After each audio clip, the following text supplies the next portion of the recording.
من يهده الله فلا مضل له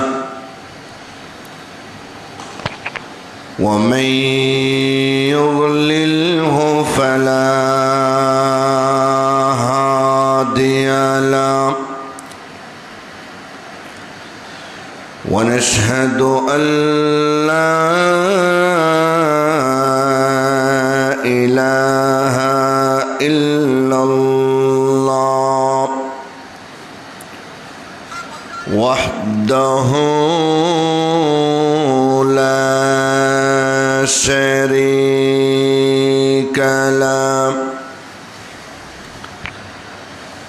ونشهد أن سيدنا وسندنا وحبيب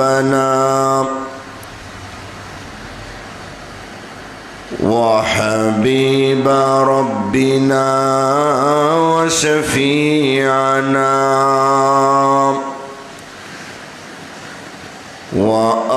وأولانا ومولانا محمدا عبده ورسوله الذي أرسله بالحق بشيرا ونذيرا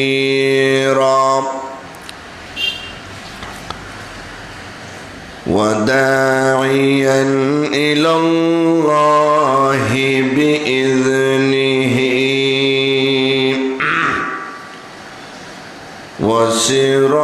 وسراجا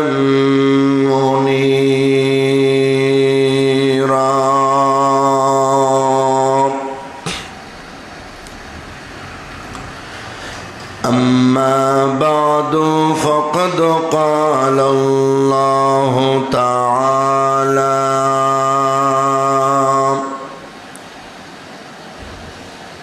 في كلامه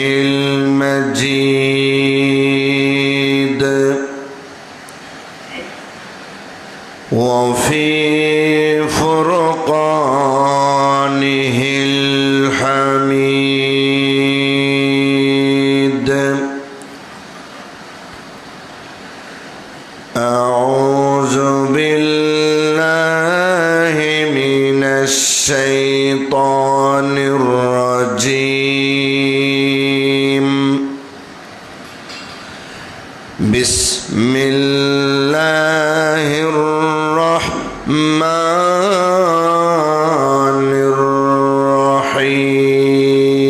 الرحيم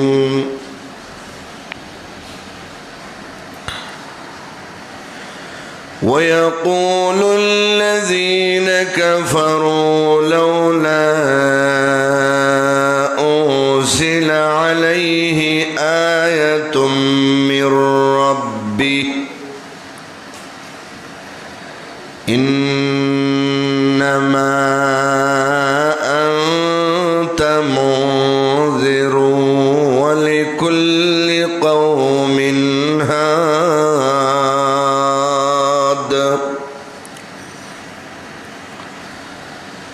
الله يعلم ما تحمل كل أنثى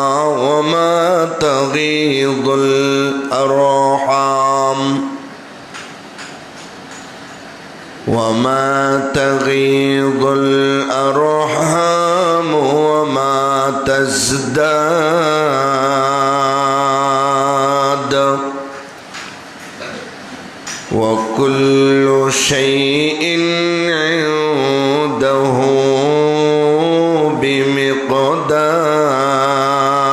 بمقدار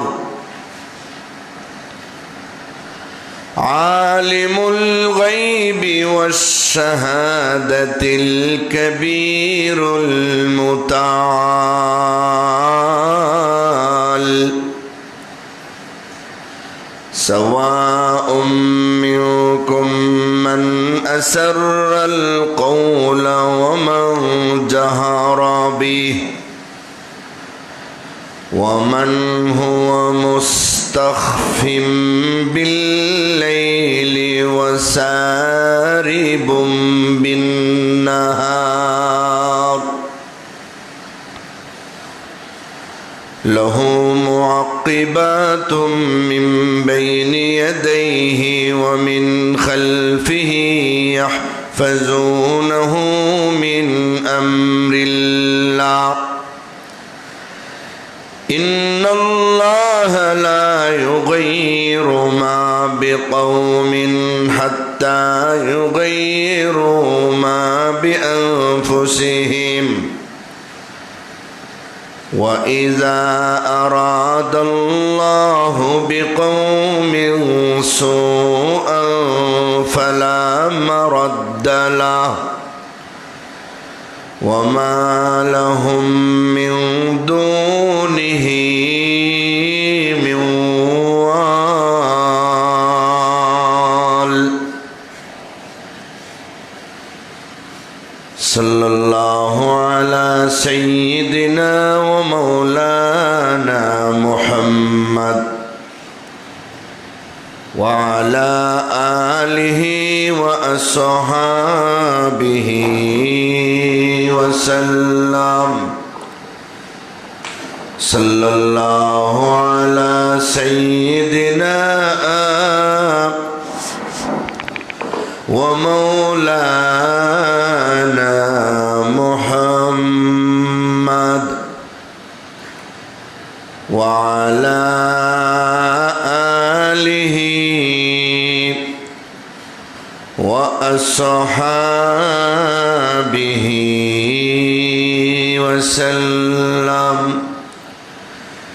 وسلم تسليما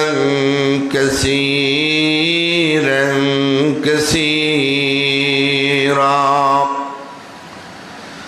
بارك الله لنا ولكم في القرآن العظيم ونفعنا وإياكم بالآيات والذكر الحكيم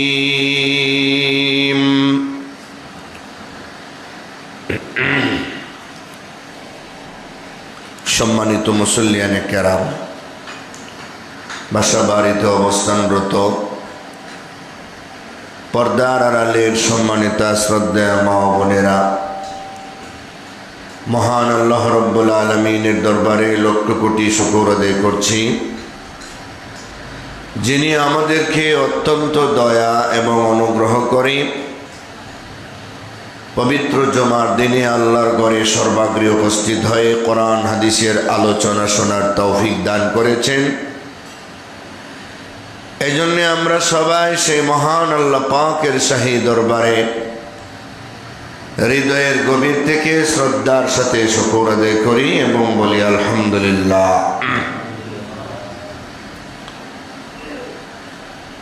আমরা পবিত্র কোরআন শরীফের ধারাবাহিক তাফসিরের আলোকে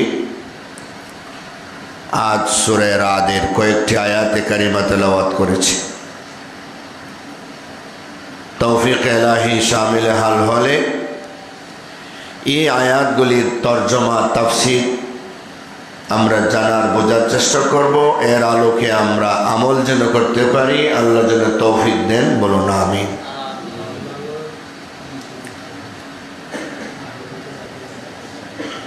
রাহমাতুল্লিল আলামিন যখন নবুয়তের দাওয়াত দেন, ইসলামের বাণী যখন মানুষের কাছে পৌঁছায় দেন, কোরআনের বাণী যখন মানুষের কাছে পৌঁছাইতে লাগলেন, বেঈমান কাফেররা নবীর কাছে মুজিজা দাবি করল, তিনি যে আল্লাহর নবী এর দলিল প্রমাণ চাইল। সমস্ত নবীদের কাছেই এইভাবে দলিল প্রমাণ চাওয়া হয়েছে। মুজিজা এটা এমন একটা অলৌকিক বিষয় যা আল্লাহর হুকুম ছাড়া কোনো মানুষ তার ব্যক্তিগতভাবে দেখাইতে পারে না, কোনো পয়গম্বরও পারে না। পয়গম্বরে আল্লাহর কাছে চাইলে আল্লাহ তাআলা নিজের পক্ষ থেকে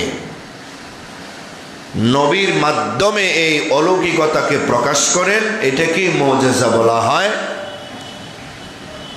ওলির মাধ্যমে এমন কিছু প্রকাশ হলে এটা কি কারামত বলা হয়। যুগে যুগে নবী রাসূলদের কাছে বেঈমানেরা এরকম অলৌকিকতা চেয়েছিল। নবীগণ আল্লাহর হুকুমে এগুলি দেখাইছেন। ভাগ্য যাদের ভালো ছিল তারা তো ঈমান গ্রহণ করছে, নবীকে মানছে, শত্রুতামি থেকে বিরত রয়েছে। কিন্তু যাদের ঘাট ফেরামি ছিল, ভাগ্য ভালো ছিল না, তারা ঈমান আনতে পারে নাই, তাদের ভাগ্যে ঈমান নসিব হয় নাই।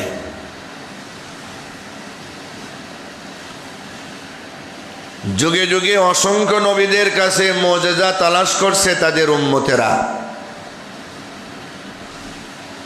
ইউনুস নবীর কাছে মুজিজা তালাশ করছে, নূহ নবীর কাছে মুজিজা তালাশ করছে, ইব্রাহিম নবীর কাছে চাইছে,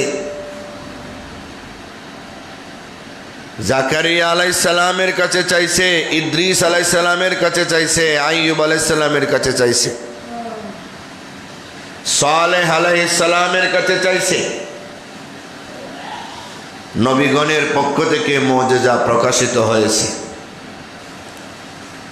বেশিরভাগ মানুষেরাই মুজিজা দেখার পরেও তারা নবীগণকে মানে নাই, আল্লাহকে স্বীকার করে নাই। এই ছিল তাদের অবস্থা। আমাদের নবীর কাছেও নবীর উম্মতেরা, কাফের কুফারেরা মুজিজা তালাশ করছে। নবীজি আল্লাহর হুকুমে অনেক মুজিজা দেখাইছেন। চন্দ্র দ্বিখণ্ডিত করার কথা বলছে নবীজি 14 তারিখের পূর্ণিমার দিন রাতে আকাশের সেই আলোকিত চন্দ্রকে দুনিয়ার জমিনে দাঁড়াইয়া আঙ্গুল দিয়া ইশারা দিয়া দ্বিখণ্ডিত করেছেন, যেটাকে শাক্কুল কমরের মুজিজা বলা হয়। ওয়ালা ইমাইহি ইনশাক্কাল কমর শাহাদু মা বাইনা ফিরকাইহিল জাবাল। চন্দ্রটা 2 খণ্ড হয়ে এক খণ্ড জবলে আবু কুবাইসে, আরেক খণ্ড কায়কান পর্বতে যে পড়ছে। সুবহানাল্লাহ। হাজারো বছর পরে আমেরিকার নভোচারী নীল আর্মস্ট্রংয়েরা চাঁদের দেশে গিয়া চাঁদের এই যে ফাটল অবস্থা ছিল ওইটা দেখা দুনিয়াতে আইসা কালেমা পয়রা মুসলমান হইতে বাধ্য হয়েছে। সুবহানাল্লাহ। কিন্তু স্বচক্ষে যে বেঈমানেরা দেখলো, এরা অধিকাংশই ঈমান আনতে পারলো না, ঈমান আনলো না।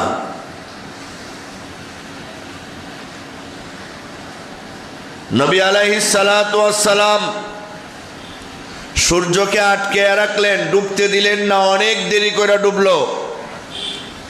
সূর্য ডুবে গিয়েছিল, উঠাইয়া নিয়ে আসলেন। নবী আলাইহিস সালাতু ওয়াস সালামের হাতের ছোঁয়া লেগে এক বদনা পানি হাজারো মানুষের জন্য ওযু করার জন্য যথেষ্ট হয়ে গেল। সুবহানাল্লাহ। একটু খাবার অসংখ্য মানুষের জন্য যথেষ্ট হয়ে গেল। খন্দকের যুদ্ধের দিন ফরিখা খনন করা হচ্ছে, গর্ত খনন করা হচ্ছে, খাল খনন করা হচ্ছে, যেন কাফেররা এই পারে আইসা মুসলমানদের আক্রমণ করতে না পারে। সালমান ফার্সি রাদিয়াল্লাহু আনহুর পরামর্শে। কিন্তু ওই খাল খনন করার সময় সাহাবায়ে কেরাম যে কি পরিমাণ ক্ষুধার্ত ছিলেন, ক্ষুধার যন্ত্রণায় পেটে পাথর বাইদাও নবীর কথায় এই কাজে সহযোগিতা করছিলেন। একজন সাহাবী আয়েশা নবীর কাছে বললেন, ওগো আল্লাহর রাসূল, পেটের ক্ষুধায় তো কষ্ট পাচ্ছি, দেখেন আমার পেটে একটা পাথর বাঁধা। নবীজি বললেন, ওরে আমার সাহাবী, তাকে দেখো, আমার পেটেও দুইটা পাথর বাঁধা। সুবহানাল্লাহ বলেন। রে সাহাবী, পেটের ক্ষুধার কারণে তোমার পেটে একটা পাথর বাঁধা, আমি রাহমাতুল লিল আলামিনের পেটে দুইটা পাথর বাঁধা। পাথর কেন বাঁধা হলো? পাথর বাঁধার কারণে একটু বাড়ি বাড়ি অনুভব হইলে পেটের ক্ষুধার একটা যন্ত্রণা, এটা আর বোঝা যায় না। এই অবস্থা দেখে খন্দকের ময়দানে হযরতে জাবের রাদিয়াল্লাহু তাআলা আনহু নবীর অনুমতি লইয়া কিছু সময়ের জন্য দৌড়াইয়া বাড়িতে গেলেন। যাইয়া বিবিরে বললেন, ওগো আমার প্রাণের স্ত্রী, ওগো আমার প্রিয়তমা স্ত্রী, ঘরে কি কোনো খাবার আসেনি? আছে তো সামান্য কিছু আটা, কয়েকজন মানুষকে খাওয়ানো যাবে, কেজি এর চেয়ে কম হবে, কেজি বা পনে কেজি এরকম হবে, বা তার চেয়ে কিছু কম বেশ।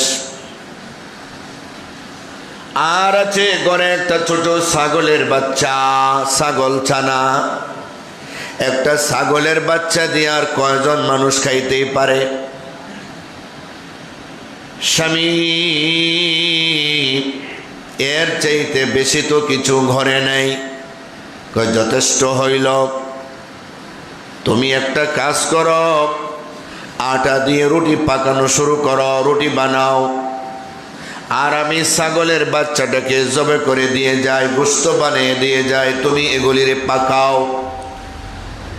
খন্দকের ময়দানে রাহমাতুল লিল আলামিনের পেটে ক্ষুধার কারণে আমি পাথর বাঁধা দেখেছি। নবীকে আমি দাওয়াত করে খাওয়াতে চাই। ছাগল জবে কইরা দিয়ে গেছেন। বিবি কিন্তু স্বামীরে জানিয়ে দিলেন, বুঝছেন খন্দকের ময়দানে 3000-এর বেশি সাহাবীরা অংশগ্রহণ করেছেন। জোরে আওয়াজ দিয়ে আপনি দাওয়াত দিতে যাবেন না, নবীর কানে কানে আস্তে আস্তে বলবেন, আমাদের ব্যবস্থাটাও বলবেন, ছোট্ট একটা ছাগল ছানা, সামান্য কিছু আটার রুটি, এটাও বলবেন। আর বলবেন নবী আসেন যেন, আর নবীর সাথে আরো 2-3 জন নবীর পছন্দ অনুযায়ী যেন নিয়ে আসেন, এই কথাটা বলবেন। যুদ্ধের ময়দানে গিয়া, যুদ্ধ তো এখনো শুরু হয় নাই, মাত্র পরীক্ষা খনন হচ্ছে। নবীর কানে কানে গিয়া জাবের বললেন, ওগো আল্লাহর রাসূল, আপনার পেটে পাথর বাঁধা দেখে বাড়িতে গিয়ে আমি ছাগলের একটা বাচ্চা জবে করে দিয়ে আসছি, আর সামান্য কিছু আটার রুটি তৈরি করা হবে, আপনার দাওয়াত, সাথে খাদেম হিসাবে আপনার 2-3 জনকে নিতে পারেন, এর বেশি নিলে হবে না, খাওয়ানো যাবে না, ব্যবস্থা নাই। নবীজি বললেন, ওরে খন্দকের সাহাবীরা শুনো, তোমরা সবাই কাজ রেখে আমার কথা শোনো। জাবেরের পক্ষ থেকে আমি তোমাদের সবাইরে দাওয়াত দিলাম। সুবহানাল্লাহ বলেন। জাবের কয়, ঘটনা তো হিতে বিপরীত হয়ে গেল রে। আমি বললাম নবীরে কানে কানে, নবী তো সবাইরে দাওয়াত দিয়া দিলেন, আহারে কোন জানি কি হয়। জাবের যাও, তোমার বিবিকে যে বইল যেই পাত্রের মধ্যে রুটি রাখবে ওইটার ঢাকনা যেন আর খুলে না, যেই পাত্রের মধ্যে গোশত পাকাইবে ওটার ঢাকনাটাও যেন খুলে না। আমি নবী আল্লাহর নাম নিয়ে ঢাকনা খুইলা মেহমানদের খাবারের ব্যবস্থা করব, যাও। হযরতে জাবের বাড়িতে গেলেন, যাইয়া বিবির ঘটনা যখন বললেন, বিবি তো তালু জিব্বায় লেগে গেছে, সর্বনাশ করছেনটা কি? আমার তো কোনো দোষ নাই, আমি তো তোমার পরামর্শ অনুযায়ী নবীরে কানে কানে অল্প সংখ্যক নিয়ে আসার জন্যই বলছি, নবী নিজের ইচ্ছা সবাইরে দাওয়াত দিছেন। এবারে বিবি বলেন, নবী যদি নিজের ইচ্ছা সবাইরে দাওয়াত দিয়ে থাকেন, আমাদের কোনো চিন্তা নাই। মহান আল্লাহ নবীর ইজ্জত রক্ষা করে আমাদের খাবারে বরকত দান করে দিবেন। আল্লাহর নবী রাহমাতুল লিল আলামিন সাহাবায়ে কেরামদের নিয়ে আসলেন। নবীজি পাত্র থেকে নিজে মেহমানদারি করাইতে লাগলেন, খাবার বন্টন করাইতে লাগলেন। সবাই গোশত আর রুটি খাইয়া 3000-এর চাইতে বেশি সাহাবায়ে কেরাম পেটের ক্ষুধা নিবারণ হয়ে গেল। এখনো যতটুকু খাবার পাত্রে ছিল পুরাপুরি রয়ে গেল। নবীজি নিজেও খাইলেন, জাবেরের পরিবারও খাওয়াইলেন। সুবহানাল্লাহ। এগুলি ছিল নবীর মুজিজা। নবীর সম্মানে আল্লাহ এরকম বরকত দিছেন। হাজারো ঘটনা আছে। আল্লাহ তাআলা জানিয়ে দিলেন, ও নবী, কাফেররা আপনার কাছে চায় আপনি যেন কোনো মুজিজা দেখান, কোনো নিদর্শন দেখান আপনার রবের পক্ষ থেকে। আপনি শুনেন, আপনি তো একজন ভীতি প্রদর্শনকারী। প্রত্যেক জাতির জন্য আমি একজন হেদায়েতকারী হিসাবে, হেদায়েতের পথ প্রদর্শনকারী হিসাবে আমি পাঠাইছি। আপনিও এর ব্যতিক্রম নন। আপনি শুধু রাস্তা দেখাবেন, হেদায়েত দিব তো আমি আল্লাহ। আপনি হেদায়েত দিতে পারবেন না, শুধু পথ দেখাইবেন, পথে ওঠার দাওয়াত দিবেন। শুনে রাখেন, যাদের ভাগ্যে হেদায়েত নাই, লক্ষ কোটি মুজিজা দেখাইলেও তারা ঈমান আনবে না। যাদের ভাগ্যে হেদায়েত আছে, একটা মুজিজাও দেখাইতে হবে না, কালেমা পড়ে মুসলমান হয়ে যাবে। সুবহানাল্লাহ। আল্লাহ পাক জানিয়ে দিলেন। পেয়ারে হাজিরিন, সেই কথাটা আল্লাহ বলেন, وَيَقُولُ الَّذِينَ كَفَرُوا لَوْلَا أُنزِلَ عَلَيْهِ آيَةٌ مِّن رَّبِّهِ إِنَّمَا أَنتَ مُنذِرٌ وَلِكُلِّ قَوْمٍ هَادٍ।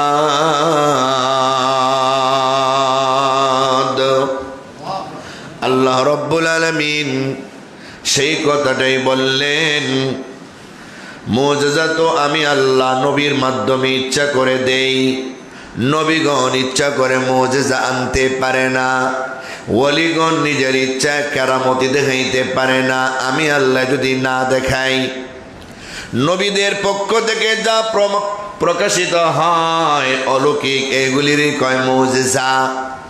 যেগুলি মানুষের আদতের খেলাফ, স্বাভাবিকত মানুষ এগুলি পারে না। আর এটাই যদি ওলিদের পক্ষ থেকে প্রকাশিত হয়, এটার নামই হলো কারামত। সুবহানাল্লাহ বলেন। তো মুজিজার দরওয়াজা বন্ধ। আর কোনো নবীরা মুজিজা দেখাইতে পারবেন না, আমাদের নবীও দেখাইতে পারবেন না। তবে একটা মাত্র মুজিজা কিয়ামত পর্যন্ত নবীর বাকি আছে। এটা বন্ধ হয় নাই, হবেও না, এটা কিয়ামত পর্যন্ত চলবে। সেই মুজিজাটার নাম হইল মহাগ্রন্থ আল কোরআন। সুবহানাল্লাহ বলেন। নবীর সবচেয়ে বড় মুজিজা হইল কোরআন শরীফ। ওলিদের পক্ষ থেকে যা আসে এটার নাম কি? কারামত। এটার নাম কারামত। আল্লাহরে কলি নূর মোহাম্মদ জানা রহমতুল্লাহ আলাইহি, উনি এমন কারামতি দেখাইতেন, বাঘের উপরে সওয়ার হইতেন, সাপরে চাবুক বানাইতেন। বাঘে ওনার উপরে আক্রমণ করতো না, সাপেও কামড় দিত না। সুবহানাল্লাহ বলেন। বন জঙ্গলার এই জাতীয় রাক্ষসে পশুরা পর্যন্ত ওনাদের তাবে হয়ে গেছে, ওনাদের কথা মানে। আল্লাহর ওলি নূর মোহাম্মদ জানা রহমাতুল্লাহি আলাইহি একবার বাঘের উপরে সওয়ার হইয়া সাপরে চাবুক বানাইয়া আসতেছেন। এর ভিতরে ওনার মুরিদানেরা ওনারে সাক্ষাৎ করার জন্য বাড়িতে গেছে। বিবি ছিল আজরাইল মার্কা। যাইয়া বলতেছে, পিসাব হুজুর বাড়িতে আসেননি? বেড়ি বাড়িয়া কের ফির রে, এটা তো আস্তে একটা পাগল। বউয়ে ফির মানে না। এটা খালি ওলির ব্যাপারে না, নবীদেরও এমন কিছু বিবি ছিল কাফের, নবীর মানত না। নূহ আলাইহিস সালামের বিবি কাফের ছিল। উম্মতেরা নবীর কাছে আসলে নবীরে নবী কইয়া বললে উনি বলতো এটা আস্তে একটা পাগল, তোমরা কারে নবী মানো? নাউজুবিল্লাহ বলেন। নবীরে পাগল বলতো নূহ নবীর বিবি।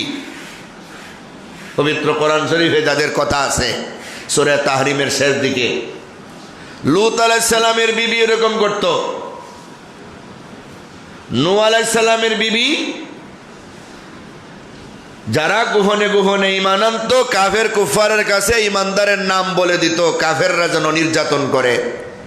স্বামী কোন দিকে যায় পথ বলে দিত, ওই দিকে যাইতেছে, উম্মতেরা কাফেরেরা ওনারে পাথর দিয়া ইটাইয়া গলা পর্যন্ত ডুবাইয়া দিত। নাউজুবিল্লাহ বলেন। শত্রুতামি করত, স্বামীর শত্রুতামি। লূত আলাইহিস সালামের বিবি কি করত? ফেরেশতারা যখন ওনার কাছে মানুষের সুরত ধরে আসতো তো তার জাতির কাছে বলে দিত, সুন্দর সুন্দর ছেলে আসছে, তোমাদের কাম চরিতার্থ পূরণ করো, কাম বাসনা পূরণ করো। এরা মহিলাদের বাদ দিয়া পুরুষে পুরুষের সমকামিতা করত।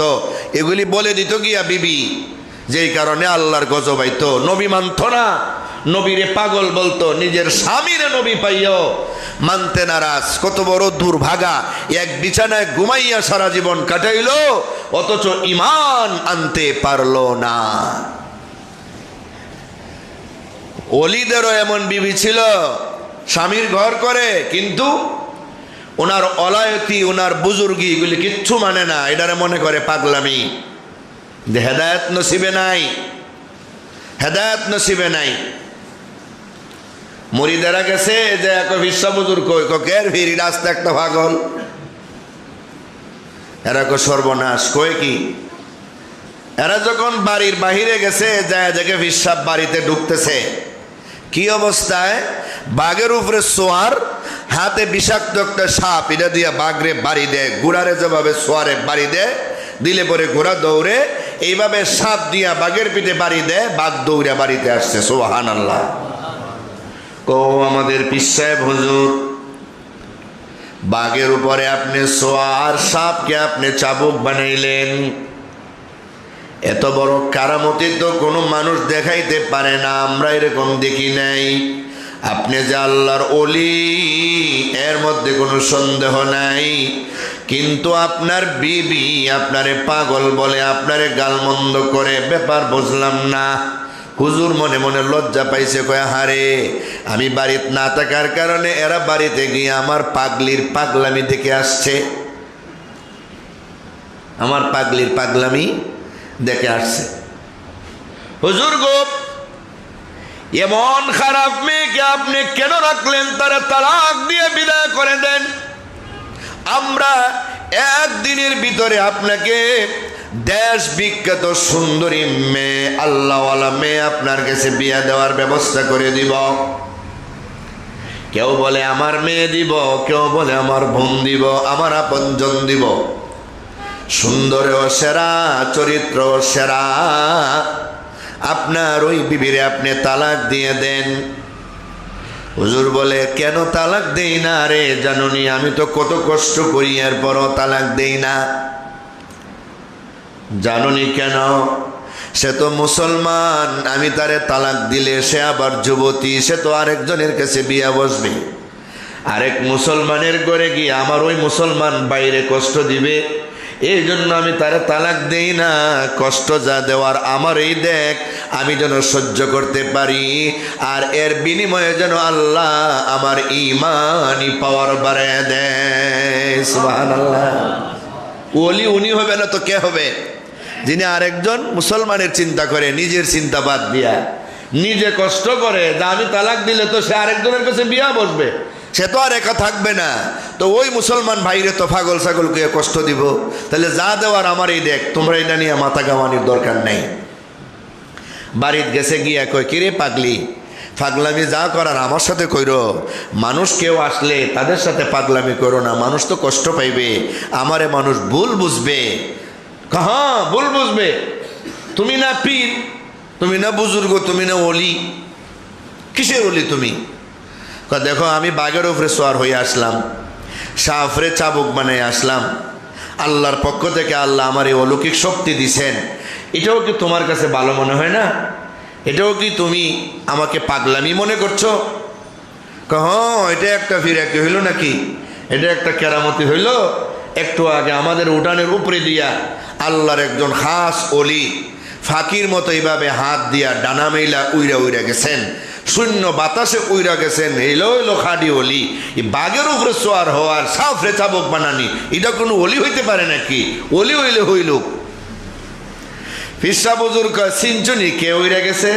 কয় না চিনছি না।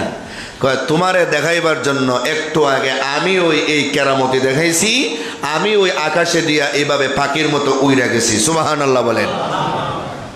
বউকে সর্বনাশ রে, জীবনে যার প্রশংসা করলাম না এখন প্রশংসা করে লেছি। কেমন গাড়তেরা বুঝেন। সাথে সাথে কয় ও আপনি বুঝে গেছেন, এর লাগে দেখছি আপনি যাওয়ার সময় কোমরটা খালি বাঁকা হইয়া যায়। দেখছেন নি মুহূর্তের ভিতরে কি করছে? এ জাতের গাড়তেরা বিবি পাওয়া স্বাভাবিক, কারণ নবীরাও পাইছেন। কথা বলেন ঠিক কিনা? এটা বানাল কথা না, এটা আল্লাহর কোরআনে আছে নবীরা যে গাড়তেরা বিবি পাইছেন। আল্লাহু আকবার। কিন্তু আমাদের নবী আম্মাজান খাদিজাতুল কুবরা রাদিয়াল্লাহু আনহা যে পাইলেন, যেই খাদিজাতুল কুবরা রাদিয়াল্লাহু আনহা নিজের গোটা সম্পদ, নিজের জীবন নবীর জন্য বিলীন করে দিতে প্রস্তুত ছিলেন। সুবহানাল্লাহ বলেন। পেয়ারে হাজিরিন, আল্লাহ রব্বুল আলামিন মাঝে মাঝে অলিদের মাধ্যমে কারামতি দেখান, আর নবীদের মাধ্যমে দেখান মুজিজা। আর এছাড়া যে মানুষ কিছু দেখায় এগুলি মেসমরিজমের মাধ্যমে, জাদুর মাধ্যমে, বেলকিবাজি কিছু দেখায়। এটা মুজিজাও না, এটা কারামতিও না, এটা জাদুঘরের জাদু, এটা বেলকিবাজির বেলকিবাজি। কথা বলেন ঠিক কিনা? এগুলি মাঝে মাঝে দেখায়। মানুষ এগুলির বক্ত হইয়া দেখা যায়, হের কাছে মুরিদ হইয়া জায়গা, নামাজ নাই, রোজা নাই, কিচ্ছু নাই। নাউজুবিল্লাহ মিন জালিক। পেয়ারে হাজিরিন, এই ধারাবাহিকভাবে আমার তেলাওয়াতকৃত লাস্টের আয়াতে আল্লাহ কি বলেন? লাহু মুআক্কিবাতুম মিন বাইনি ইয়াদাইহি ওয়া মিন খালফিহি ইয়াহফাজুনাহু মিন আমরিল্লাহ ইন্নাল্লাহা লা ইউগাইয়িরু মা বিকওমিন হাত্তা ইউগাইয়িরু মা বিআনফুসিহিম وَإِذَا أَرَادَ اللَّهُ بِقَوْمٍ سُوءًا فَلَا مَرَدَّ لَهُ وَمَا لَهُم مِّن دُونِهِ مِن وَالٍ। আল্লাহ রাব্বুল আলামিন তার বান্দা বান্দীদের কত ভালোবাসেন। বান্দা বান্দীদের হেফাজতের জন্য আল্লাহর নূরের তৈরি ফেরেশতারা তাদের সঙ্গে দিয়ে রাখেন। সুবহানাল্লাহ। আল্লাহর কত ফেরেশতা আছে কেউ বলতে পারবে না। Crore crore billion billion trillion trillion ফেরেশতা আছে। এক একজন মানুষের হেফাজতের জন্য অসংখ্য ফেরেশতা। জিনদের হেফাজতের জন্য আছে ফেরেশতা, মখলুকাতের হেফাজতের জন্য আছে ফেরেশতা, আসমান রক্ষণাবেক্ষণের জন্য ফেরেশতা, জমিন রক্ষণাবেক্ষণের জন্য ফেরেশতা, পাহাড় রক্ষণাবেক্ষণের দায়িত্বে ফেরেশতা, সাগর রক্ষণাবেক্ষণের দায়িত্বে ফেরেশতা, গাছপালা বৃক্ষ তরুলতা রক্ষণাবেক্ষণের দায়িত্বে ফেরেশতা, চন্দ্র সূর্য তারকারাজিকে রক্ষণাবেক্ষণের দায়িত্বে ফেরেশতা। কত ফেরেশতা যে আছে তার কোনো হিসাব নাই। আল্লাহ রাব্বুল আলামিন এর মধ্যে বিভিন্ন শ্রেণীভেদে আলাদা আলাদা সম্মান দিলেন। সাইয়্যিদুল মালায়েকা হযরতে জিবরাইল আলাইহিস সালাম, যিনি সবার সেরা। লাহু সিত্তুমিয়াতি আজনিহাতিম মিন নূর, যার আছে নূরের 600 ফাঁকা। দুইটা ফাঁকা যদি এইভাবে মেলে, পৃথিবীর পূর্ব থেকে পশ্চিম, উত্তর থেকে দক্ষিণ, সারা পৃথিবী আচ্ছাদন করে ফেলবে, ডেকে ফেলবে। সেই পরিমাণ জায়গাও ফাঁকা থাকবে না। উনি দুনিয়ার পয়গম্বরদের কাছে আল্লাহর পক্ষ থেকে দূত হইয়া বার্তা নিয়ে আসেন। এখনো তিনি দুনিয়াতে আসেন, কিয়ামত পর্যন্ত আসবেন। 2 নম্বর মিকাইল ফেরেশতা, যিনি মেঘ, বৃষ্টি, ঝড়, তুফান, বন্যা, প্লাবন, সিডর, মহাসেন, খরা, রোদ এইগুলির দায়িত্বে নিয়োজিত। কোথায় কোন সময় মেঘ দিবেন, কোথায় কোন সময় রোদ দিবেন, কোথায় কোন সময় তুফান দিবেন, কোন এলাকার বাড়িঘর পানি দিয়ে বাসায় নিয়ে যাবেন, কোন এলাকার বাড়িঘর তুফান দিয়ে ভেঙে চুরমার করে দিবেন, এই সব দায়িত্বে নিয়োজিত হযরতে মিকাইল। ইসরাফিল আলাইহিস সালাম সিংহা মুখে লাগাইয়া বসাছেন, কিয়ামতের আগ পর্যন্ত বসাই থাকবেন, এক সেকেন্ডের জন্য নড়াচড়া করবেন না। প্রথমবার ফু দিয়া সব জিন্দাদের মাইরা ফেলবেন, আবার দ্বিতীয়বার ফু দিয়া সব মুর্দাদের জিন্দা করবেন। এটাই হলো ওনার দায়িত্ব, সিংহাতে ফু দেওয়া। কত বিশাল সিংহা! সারা দুনিয়াতে যত মাখলুকাত আছে, অতীত বর্তমান ভবিষ্যৎ, ওই পরিমাণ ছিদ্র আছে ওই সিংহায়। সব মানুষে মারা, সব মানুষ একসাথে উড়ানো, এটা কত বড় শক্তিশালী সিংহার প্রয়োজন। আর যেই ফেরেশতার মাত্র ফুর কারণে এই ঘটনাটা ঘটবে, ওই ফেরেশতার বডির মধ্যে শক্তিটা কত বড়! সুবহানাল্লাহ। হযরতে আজরাইল আলাইহিস সালাম মানুষের জান কবজের দায়িত্বে নিয়োজিত। রাজা বলেন, বাদশা বলেন, ধনী বলেন, গরিব বলেন, নারী বলেন, পুরুষ বলেন, শিশু বলেন, বৃদ্ধ বলেন, সবার জান কবজ করবেন তিনি। ওনার ভিতরে মায়া বলতে কিছু নাই। মা বাবার সামন থেকে সন্তানকে নিয়ে যাবেন, সন্তানের সামন থেকে মা বাবাকে নিয়ে যাবেন। সারা দুনিয়ার মানুষ কাঁদতে কাঁদতে চোখের পানি দিয়া সাগর বানিয়ে ফেললেও একটা মানুষকে তিনি রেখে যাবেন না। আল্লাহর হুকুমকে তিনি প্রাধান্য দিয়া মানুষটারে নিয়ে যাইবেন, এবং টাইমের ব্যতিক্রম করবেন না। টাইম মতো আসবেন, স্থানের ব্যতিক্রম করবেন না। ভাগ্যের মধ্যে যেই জায়গা মৃত্যুর কথা লেখা আছে, ওই জায়গাতে আইসা তার জান কবজ করবেন। কিরামান কাতিবিন নামে সম্মানিত ফেরেশতা আছে আমাদের ডান কাঁধে আর বাম কাঁধে। ডান কাঁধের ফেরেশতা নেকি লেখে, নেকি। বান্দা যদি একটা নেক আমলের নিয়ত করে, সাথে সাথে এক লেখে ফেলেন। বান্দা যখন নেক আমলটা শুরু করে ফেলে, 10 লেখে 10, শূন্য বাড়াইলে 10 হয়ে যায়। কিন্তু বাম কাঁধের ফেরেশতা যিনি গুনাহ লেখেন, যাদের নাম কিরামান কাতিবিন, সম্মানিত লেখক ফেরেশতা, আমরা মনে করি একজনের নাম মনে হয় কিরাম, আর একজনের নাম মনে হয় কাতিবিন। বিষয়টা এমন না। কিরামান মানে সম্মানিত, কাতিবিন মানে লেখকগণ। কয় লেখক 2 জন ফেরেশতা প্রত্যেকের কাঁধের মধ্যে আছে, এগুলি আলাদা আলাদা ফেরেশতা। সুবহানাল্লাহ বলেন। আমার ফেরেশতা আপনার কাঁধে নাই, আপনার ফেরেশতা আমার কাঁধে নাই, এটা আলাদা আলাদা। প্রত্যেকের জন্য 2 জন করে কাঁধে দেওয়া আছে। আল্লাহু আকবার বলেন। বাম কাঁধের ফেরেশতা গুনার নিয়ত করলে লিখতে পারে না, গুনাহ করলেও লেখে না, কারণ ডান কাঁধের ফেরেশতা অনুমতি দেয় না। অনুমতি না দিলে লেখেও না। কয়েক ঘন্টা যাওয়ার পরে, নির্দিষ্ট একটা সময় যাওয়ার পরে বান্দা যখন তওবা করে না, তওবার কাছেও যায় না, তখন বাম কাঁধের ফেরেশতা ডান কাঁধের ফেরেশতার কাছে অনুমতি চাইয়া অনুমতি পায়। একটা গুনাহ করছে, একটাই লেখবা। আমি একটা করলে যে 10 লিখি, 10 থেকে 100, 100 থেকে 1000 বাড়াই, তুমি কিন্তু এমনটা করবা না। একটা গুনাহ করছে, তুমি একটাই লিখতে হবে। সুবহানাল্লাহ। আরো 2 জন ফেরেশতা আছে, কবরে আসে। কবরে কোথায় আছে? কবরে। যাদের নাম মুনকার নাকির।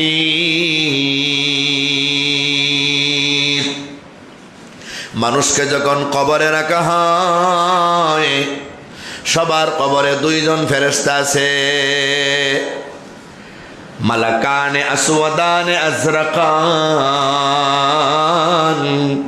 বড় কালো নীল চক্ষু বিশিষ্ট। ইউকালু লাহুমা আল মুনকার ওয়ান নাকির, যাদেরকে বলা হয় মুনকার আর নাকির। এরা 3টা প্রশ্ন করার জন্য আসে। মার রাব্বুকা ওয়া মা দীনুকা ওয়া মান নাবিয়ুকা, বলো তোমার রব কে, তোমার ধর্ম কি, তোমার নবী কে? এই প্রশ্নের জবাব যারা দিতে পারে তারা তো প্রথম গাড়িতেই পরীক্ষাতে ফাঁস, আর কোনো গাড়িতে তারা আটকিবে না। তাদের কবর জান্নাতের সঙ্গে কানেকশন ফিট হয়ে যাবে। আর যারা ওই তিনটা জবাব দিতে পারবে না তারা প্রত্যেকটা গাড়ির মধ্যে আটকা পড়ে যাবে, তাদের কবরের সাথে জাহান্নামটারে কানেকশন করে দেওয়া হবে। নাউজুবিল্লাহ। আরো দুইজন ফেরেশতা ছিল, হারুত আর মারুত, যাদের নাম কোরআন শরীফে আছে। যারা ছিল ফেরেশতাদের মধ্যে বড় আবেদ, যারা ছিল বড় মুত্তাকি আর পরহেজগার। ফেরেশতারা যখন আল্লাহরে বলছিল, আল্লাহ মানুষ বানাইবার কোনো দরকার নাই, আমরাই তো আছি, আমরা তো ওয়ানাহনু নুসাব্বিহু বিহামদিকা ওয়া নুকাদ্দিসু লাক, আমরা তো আপনার ইবাদত করি, তাসবিহ পড়ি, গুণকীর্তন করি, কোনো সময় নাফরমানি করি না। আল্লাহ বলছিলেন, ফেরেশতারা রে, আমি যেই গুণ আর বৈশিষ্ট্য দিয়া মানুষের দুনিয়াতে পাঠাইব, ওই গুণ আর বৈশিষ্ট্য দিয়া যদি তোমাদেরকেও দুনিয়াতে পাঠাই, তোমরাও কিন্তু গুনাহ করবা, তোমরাও জিনা ব্যভিচারে লিপ্ত হবা, তোমরাও খুনাখুনি করবা, তোমরাও মিথ্যা কথা বলবা, তোমরাও মদ গাঞ্জা খাইবা। যদি মানুষকে যা দিয়া দিব এগুলি দিয়া যদি তোমাদেরকে দুনিয়াতে পাঠাই, তোমরাও কিন্তু খালি ইবাদত করতে পারবা না। এখন তো তোমাদের মধ্যে গুনাহ করার কোনো শক্তি নাই, শুধু নেক আমল আর নেক আমল করো। ফেরেশতারা বললেন, না গো আল্লাহ, না, আমরা এমন কাজ করবই না। আল্লাহ বলছিলেন, তোমাদের মধ্যে সবচেয়ে আবিদ, সবচেয়ে সুফি দরবেশ প্রকৃতির দুইজন ফেরেশতা আমার কাছে নিয়ে আসা। তারা দুইজনকে বাছাই করে নিয়ে আসলো, হারুত আর মারুত দুইজনের নাম। আল্লাহ দুইজনের ভিতরে একটু খাইসাত দিয়া দিলেন, আমাদের ভিতরে যে এরকম আছে এরকম দিয়া তারা দুনিয়াতে পাঠাইলেন তাদেরকে। বাবেল শহরে বিবাবিল হারুত ও মারুত, কোরআন শরীফে আছে। বাবেল শহরে পাঠাইলেন। ওখানে আসার পরে এরা দুইজন এক মহিলার ফিতনায় পড়ে গেলেন। এক সুন্দরী মহিলা যার নাম জোহরা, জোহরার প্রেমে দুজন পাগল হয়ে গেলেন। জোহরারে তারা চায়। জোহরা বলল, আমাকে পাইতে হলে আমার একটা স্বামী আছে, তার হত্যা করতে হবে, নাইলে তোমরা আমাকে পাইবা না। এরা দুইজনে তার স্বামীর হত্যা করছে। এই দেখেন, গুনাহ করার জন্য প্রথমে হত্যায় লিপ্ত হয়ে গেছে। এখন চাই, এখনো পাইবা না, আরো কি বাকি আছে? আরো বাকি আছে, আমার ঘরে পর্দার আড়ালে গিয়া দেখো, কিছু মদ আছে, মদ, এগুলি তোমরা পান করো। তারা মহিলাকে পাওয়ার জন্য মদও পান করছে, অর্থাৎ যে গুনার কথাই বলছে এইটাই তারা করছে। শেষ পর্যন্ত মহিলা কয়, আমি আরেকটা জিনিস আমার বাকি আছে, সেটা হইল তোমরা আসমান থেকে দুনিয়ার জমিনে কেমনে আসছ? কই ইসমে আজম জান না, ইসমে আজম পয়রা এখানে আসছি, আবার উঠবা কেমনে? ইসমে আজম পয়রা আবার আল্লাহর কাছে চলে যাব, তাহলে আমার ইসমে আজমটা শিখায় দাও। এরা সরল মনে মহিলারে পাওয়ার জন্য ইসমে আজম শিখাই দিছে। মহিলা ইসমে আজম পয়রা কয়, ও আল্লাহ, যে ইসমে আজম পড়লে তুমি হারুত আর মারুত রে আসমানে উড়ে দিবা, আমি আর দুনিয়ার জমিনে থাকতে চাই না, আমি ইসমে আজমের বদৌলতে তোমার আসমানে উড়ে যেতে চাই। আল্লাহ মহিলারে দোয়া কবুল কইরা আসমানে উড়ে দিছি। এরা পড়ছে তো বিপদে, এখন তো মহা মুসিবতে। কোনো পাপ নাই যে এরা করে নাই, কোনো পাপ নাই যে এরা করে নাই। এখন কি আল্লাহর পক্ষ থেকে তাদেরকে এখতিয়ার দেওয়া হয়েছে, ইচ্ছা শক্তি দেওয়া হয়েছে। তোমরা দুনিয়া শাস্তি চাও না পরকাল একটা চাও? যদি দুনিয়া শাস্তি চাও তাহলে দুনিয়াতে দিব, পরকালে আর তোমাদের কোনো শাস্তি হবে না, যেভাবে ফেরেশতা এইভাবেই থাকবা। আর যদি পরকালেরটা চাও তা দুনিয়াতে কিচ্ছু করবো না, তোমরা রে পরকালে কাফের কুফারের মতো পাপিষ্ঠদের মতো জাহান্নামে জ্বালাইব। তারা তো জানে পরকালের শাস্তি আল্লাহ কি রাখছেন, জাহান্নাম তারা দেখছে কি অবস্থা। তারা দুনিয়াতে আমাদের শাস্তি দাও। দুনিয়াতে দীর্ঘ বছর পর্যন্ত তারা শাস্তির আওতাবদ্ধ থাকছে, তবুও তারা পরকাল চায় নাই, পরকালের শাস্তি চায় নাই। জোরে কোন সুবহানাল্লাহ। এই হলো কিছু ফেরেশতাদের ডিটেলস, ফেরেশতাদের কিছু বর্ণনা। আমার তেলাওয়াতকৃত আয়াতে আল্লাহ যে ফেরেশতাদের কথা বলতেছেন, লাহু মুআক্কিবাত, এক দলের পিছনে আরেক দল আসা, এমন ফেরেশতাদের মুআক্কিবাত বলে। কয় দিনের বেলা একদল ফেরেশতা আমাদের হেফাজত করার জন্য আছে। কেউ আমাদের চোখের হেফাজত করে, কেউ নাকের হেফাজত, কেউ মুখের হেফাজত, কেউ কানের হেফাজত, আমাদের বডির হেফাজত করে। এই হেফাজতকারী ফেরেশতারা আমাদের সঙ্গে থাকে। এরা ডিউটি পাল্টায় দুইটা টাইমে। দিনের বেলা যারা ডিউটি করে এরা মাগরিবের টাইমে আকাশে চলে যায়। মাগরিবের টাইমে আরেক দল ফেরেশতা আসে, এরা আমাদের সঙ্গে থাকে। এরা ফজরের টাইমে আবার আকাশে চলে যায়। ফজরের টাইমে আরেক দল ফেরেশতা আছে। ওই ফেরেশতারা মাগরিবের টাইমে যখন যায়, আল্লাহ জিজ্ঞাসা করে, তোমরা কোথা থেকে আসছো? আল্লাহ, আমরা ছিলাম সিলেটের জৈনপুর এলাকায়, এখান থেকে আসছো। কার কার সাথে ছিল? আল্লাহ, অমুক অমুক বান্দার সাথে ছিলাম। এরা কি করে রে? আল্লাহ গো, আমরা এদেরকে সারাদিন দেখছি, সকাল থেকে নিয়ে এরা এই ইবাদত করছে। আর শুক্রবার ছিল, জুমার আজানের সাথে সাথে তারা মসজিদে তোমার কোরআনের তাফসীর শোনার জন্য সবার আগে আগে মসজিদে গিয়ে বসছে। আল্লাহ শেষ পর্যন্ত তাফসীর শুনছে, জুমার নামাজটা সুন্দর করে আদায় করছে। আল্লাহ গো, এই ইবাদত বন্দেগী করছে। এরা আসরের নামাজটাও ঠিক মতে পড়ছে। আল্লাহ, এরা কোরআন তেলাওয়াত করছে, এরা তাসবিহ পড়ছে, যা যা করছে সবগুলি মাগরিবের টাইমের ফেরেশতারা গিয়ে বলবে, আল্লাহ, এই হলো তোমাদের বান্দার অবস্থা। ফজরের টাইমে যারা যায় এরাও গিয়ে বলে, আল্লাহ, তোমার বান্দাদের এমন অবস্থায় রেখে আসছি, আমরা তো ফজরের টাইমে চলে আসছি। এখন তো সে ফজরের নামাজ পড়বে কিনা আমি জানি না, আমরা জানি না। তবে ফজরের আগে ঘুম থেকে উঠা ঠান্ডা পানি দিয়া ওযু কইরা তাহাজ্জুদের নামাজ পড়ছে, তাসবিহ তাহলিল করছে, কোরআন তেলাওয়াত করছে, তোমার কাছে দোয়া করছে, জান্নাত চাইছে, জাহান্নাম থেকে মুক্তি চাইছে। ফেরেশতারা রে, তারা জান্নাত চাইছে, জাহান্নাম থেকে মুক্তি চাইছে। তারা কি জান্নাত আর জাহান্নাম দেখছেনি? না গো, আল্লাহ দেখে নাই। আমার কাছে যে তারা এগুলি চায়, আমারে তারা দেখছেনি? কয় না, দেখে নাই। কয় এরপরও বিশ্বাস করে? হ্যাঁ। ফেরেশতারা রে, তোমরা দেইখা বিশ্বাস করো আর হেরা না দেইখা বিশ্বাস করে, তাহলে তোমাদের ইমানের চাইতে তাদের ইমান আমার কাছে বড় গুরুত্ব। তোমরা সাক্ষী থাকো, আমি আমার বান্দা বান্দীদের মাফ করে দিলাম। লাহু মুআক্কিবাত, এমন ফেরেশতারা আমাদের সঙ্গে থাকে যারা আমাদের হেফাজতের দায়িত্বে নিয়োজিত। আমাদের পক্ষ থেকে সবগুলি গিয়ে রিপোর্ট করে। প্রতিদিনের রিপোর্ট যদি আপনি আমার পক্ষ থেকে যায়, এবার বলেন আপনাদের জ্ঞান বিবেক দিয়া আল্লাহর কাছে ভালো রিপোর্ট যাইতো না খারাপটা যাইতো? আল্লাহ তো সব দেখতেছে, এরপরে আবার ফেরেশতারা লিখতেছে, এরপরে আবার দৈনন্দিন দুইটা টাইমে আমাদের অবস্থা আল্লাহর কাছে জানানি হয়। এখন কোন শরমে আমরা গুনাহ করতাম? বলেন বলেন, কোন শরমে গুনাহ করব? একদিকে আল্লাহ সরাসরি দেখতেছেন, অপরদিকে ফেরেশতা খাতার মধ্যে লিপিবদ্ধ করতেছে, অপরদিকে প্রতিদিন আমাদের কাছ থেকে দুই বেলা ফেরেশতারা গিয়া আল্লাহর কাছে জানাইতেছে। কোন লজ্জায় আমরা গুনাহ করব? কোন শরমে আমরা ইবাদত বন্দেগী ছাড়ব? এতটুকু ওয়াজ যাদের ভিতরে থাকবে, আরে আল্লাহ দেখেন, ফেরেশতারাও দৈনিক দুইবার রিপোর্ট করে, আর ডান কাদের বাম কাদের ফেরেশতারা সব লিখা হাসরের ময়দানে আল্লাহর কাছে খাতা ফেস করবে। কোন লজ্জায় আল্লাহর কাছে মুখ দেখাইব? এতটুকু বুঝ যাদের আছে, গুনাহ করতে পারে না, নেক আমল ছাড়তে পারে না। কথা বলেন ঠিক কিনা? আল্লাহ যেন আমাদের গুনাহ থেকে মুক্ত রাইখা নেক আমল কইরা জান্নাতের মেহমান হওয়ার তৌফিক দান করেন। সবাই বলেন আমিন। আল্লাহুম্মা সাল্লি আলা মুহাম্মদ ওয়া আলা আলি মুহাম্মদ কামা সাল্লাইতা আলা ইব্রাহিম ওয়া আলা আলি ইব্রাহিম ইন্নাকা হামিদুম মাজিদ। আস্তাগফিরুল্লাহ, ইন্নাল্লাহা গফুরুর রহিম। আস্তাগফিরুল্লাহাল্লাযী লা ইলাহা ইল্লা হুয়াল হাইয়ুল কাইয়্যুম ওয়া আতুবু ইলাইহি। কোরআন কত মুচলা কত? لا حول ولا قوة إلا بالله العلي العظيم.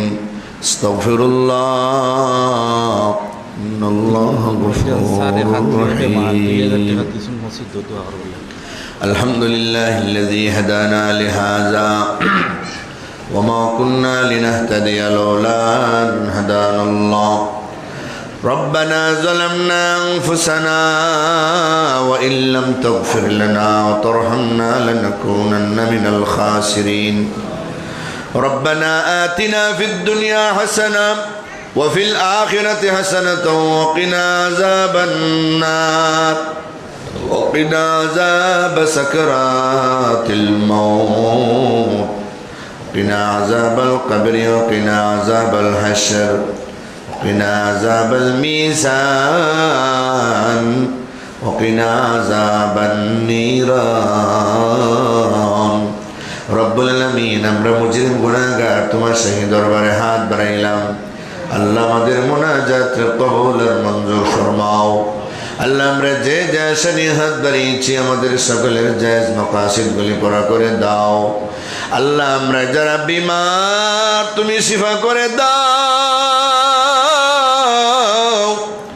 আল্লাহ জানি না গো কার জানি মা নাই বাবা নাই কবর অন্ধকার ঘর পোকামাকড়ের ঘর সাপ বিচ্ছুর ঘর আমাদের মুর্দারা জানি গো কত বিপদে আছেন আল্লাহ সকলের কবর জান্নাতের বাগান বানিয়ে দাও আল্লাহ আমাদের আপনজন যারা জীবিত আছেন নেক হায়াত দান ফরমাও আল্লাহ আমরা বারবার হজ্জে মাবরুর জিয়ারত মকবুল নসিব ফরমাও আল্লাহ যারা দোয়া চাইলেন কেউ খতম করাইছেন দোয়া চাইছেন কবুল ফরমাও আল্লাহ রমজান মিয়া সাহেবের এক আত্মীয় মসজিদে 2000 টাকা দান করছেন দোয়া চাইছেন আল্লাহ তুমি দোয়ার কবুল ফরমাও রব্বুল আলামিন আমাদের বেশি বেশি করে নেক আমল করার তৌফিক দাও বদ আমল সারবার তৌফিক দান ফরমাও আল্লাহ আমরা মানুষ শয়তানের দুগায় গুনাহ করে ফেলি নফসের তাড়নায় গুনাহ করে ফেলি